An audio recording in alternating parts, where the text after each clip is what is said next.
Welcome back.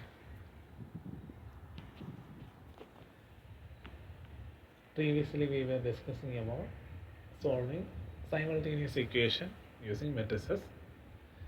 We have dealt in detail the theoretical and methodological concept of that case. Let us discuss further with the actual application cases.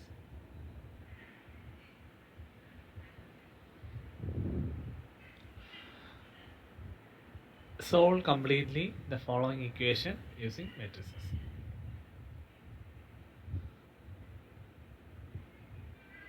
Here two equations are given.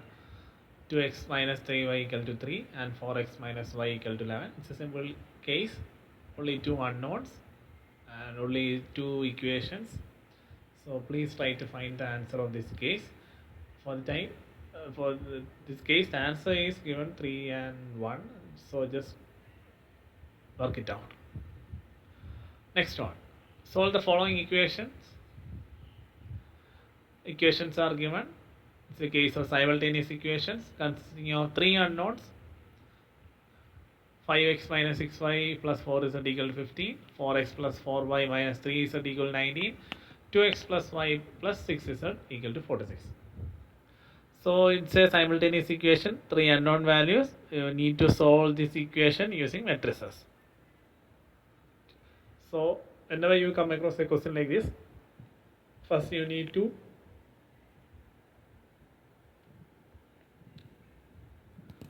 create three matrices on the basis of details given in the question. As we all know, these three matrices are represented by A, X and B.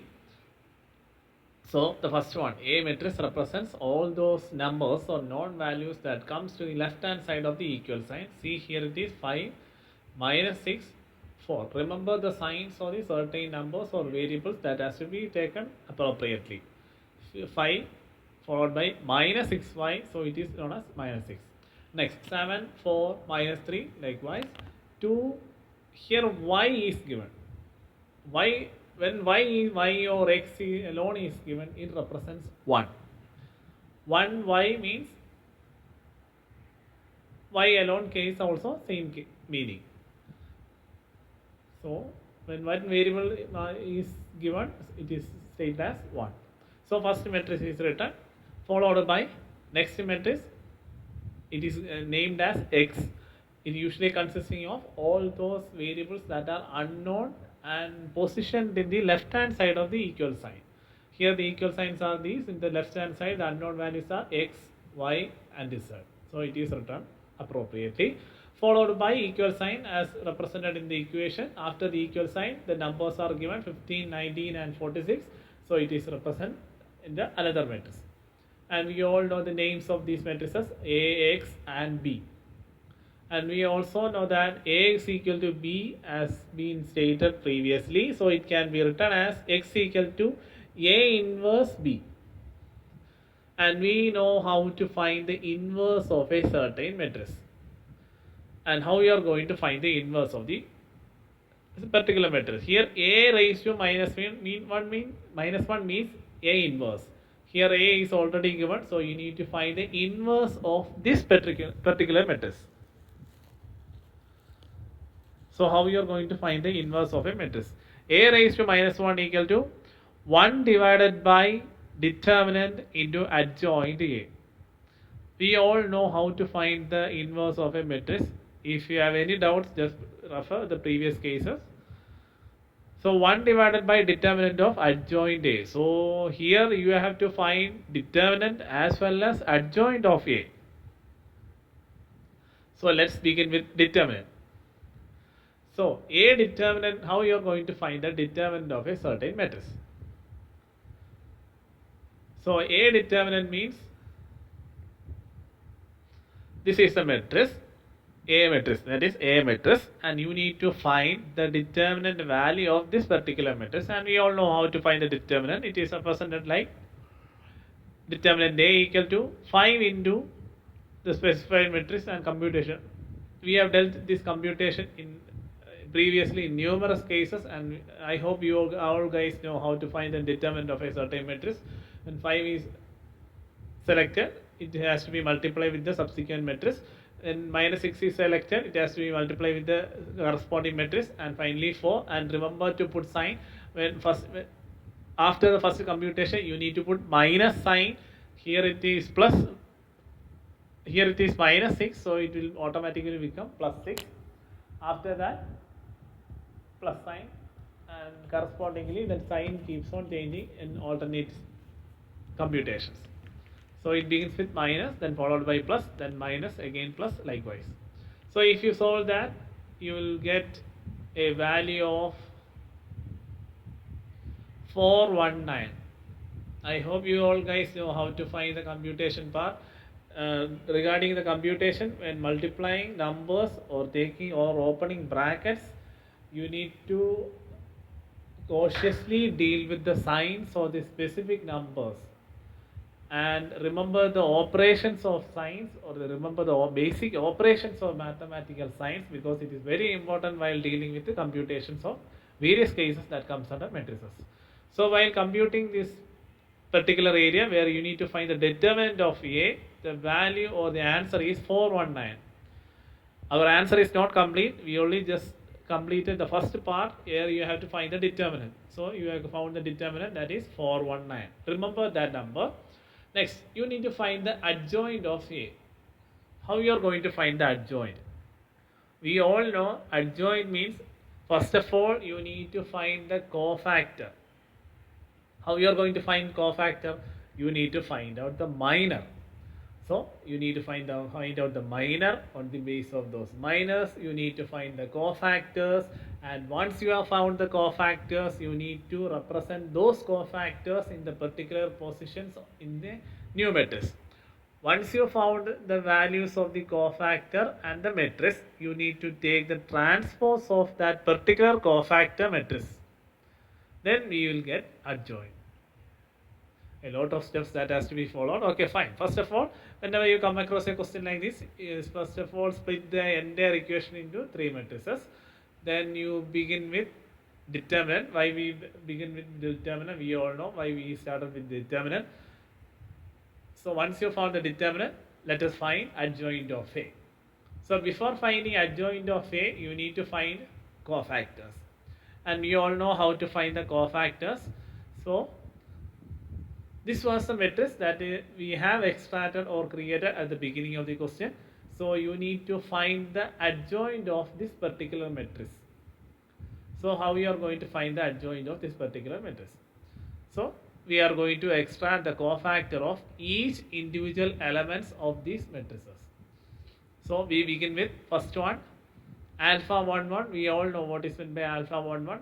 Alpha 11 means first row, first column, that is 5. When you are selecting 5, the following steps, I hope you all guys know how to find the cofactor of each individual item. So here it is given minus 1 raised to 1 plus 1. We know how to find cofactor. Cofactor means minus 1 raised to I plus j into minor of an element. In some cases it is written in the opposite way, minor of an element into minus 1 raised to I plus j. In both cases, whether the side position doesn't matter, the answer will be the same. So minus 1 raised to 1 plus 1, 1 plus 1 is this alpha 11 is written as 1 plus 1. So since 5 is selected, the corresponding matrix will be these 4 values. So 4 minus 3, 1, 6. So here this plus signs represent this part. Minus 1 raised to 1 plus 1. 1 plus 1 you will get 2. 2 is an even number. When even number comes, this part become, this specific part become plus. If it was an odd number, here it will be minus. That is the concept. So don't confuse regarding this one. Where is that one? Why we are not putting 1? If you are putting 1 here, the answer will be the same. If you are not putting the 1, answer will be the same. But the main part is you need to properly specify the sign. Sign is the main part that has to be considered. So 4 into 6 minus 1 into minus 3 will come plus. That's how you have to do it. Next one, alpha 1 2 represent minus 6. So for the computation here, minus 1 raised to 1 plus 2. Here this 1 and 2 is taken. Here 1 plus 2. 1 plus 2 is odd number. That's why here it is minus. Don't confuse with minus 1. Why we are not taking minus 1? Don't think like that. Here, this computation entirely is done to find out whether we have to put plus or minus here. And regarding the matrix, we all know how to deal with that. So you will get minus 48, and remember how we got minus 48 by selecting which element, because we need to put the same cofactor in the corresponding position of the element from which this cofactor has been found out. Here this cofactor is found from this one, minus 6, and 27 is found from 5. So you have to remember the corresponding elements. Next one, alpha 1 3 1 3. So here it is 1 plus 3. Remember the sign. 1 plus 3 is 4. 4 is an even number, so here the sign will be plus. Next one, alpha 2 1. Remember the sign and the corresponding values that has to be taken. And next, alpha 2 2. Remember the sign and the corresponding submatrix has to be taken. Next one, alpha 2 3. I hope you all guys know how to find the value, this one, because we have dealt the same situation previously. And finally, alpha 3 1, alpha 3 2, and finally alpha 3 3. So remember the sign and position of certain number, and the main area you might create a careless mistake is whenever you are selecting an element, remember the corresponding number. If you are selecting 7, 7 represent 2, second row, first column. See this one. When 7 is selected, corresponding row and columns are neglected, so the remaining numbers that are unaffected are minus 6, 4, 1 and 6. See, minus 6, 4, 1 and 6. This is a very crucial part while selecting the submatrix that has to be used for computation of each of these alphas. All the positions and all the steps are important, so be very cautious while dealing with computation. So now you have found the cofactors of each individual elements.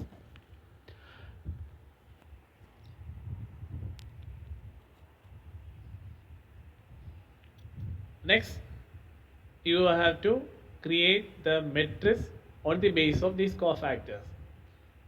See, we have put together all these cofactors to the corresponding positions from which each cofactor has been found out. Here 27 is found out from 5. Minus 48 is found out from minus 6. So likewise, we have to position all these cofactors in this matrix. Why we are why we are preparing a matrix like that? Because adjoint of a matrix, here it is, the name of this matrix is A. Adjoint of a matrix is, you have to find the cofactor of that particular matrix, then you have to take the transpose of this cofactor. So once you found the cofactor, you have to make the transpose of that particular cofactor. Remember, you have to take the transpose of that particular cofactor. So it will be like this. See, we all know how to find the transpose of the cofactor. I am not going into that. So once you prepare a cofactor matrix, you have to take the transpose. So you will get another matrix. This particular matrix is known as adjoint of A. Now we have adjoint as well as determinant. So the inverse of a matrix, or otherwise known as A raised to minus 1, is written as adjoint of A divided by determinant. And we have found the value of determinant in the previous line, and adjoint just now. So just substitute these values. Determinant is written as, we found the value of determinant as 419. Then why we are writing 1 divided by 419? Because here the value or the determinant is in the denominator of the equation, so it can be written as 1 by 419. That's why we are writing like that. And adjoint of A is here the matrix which we have found just now. So you need to multiply 1 by 419 with each of these matrices.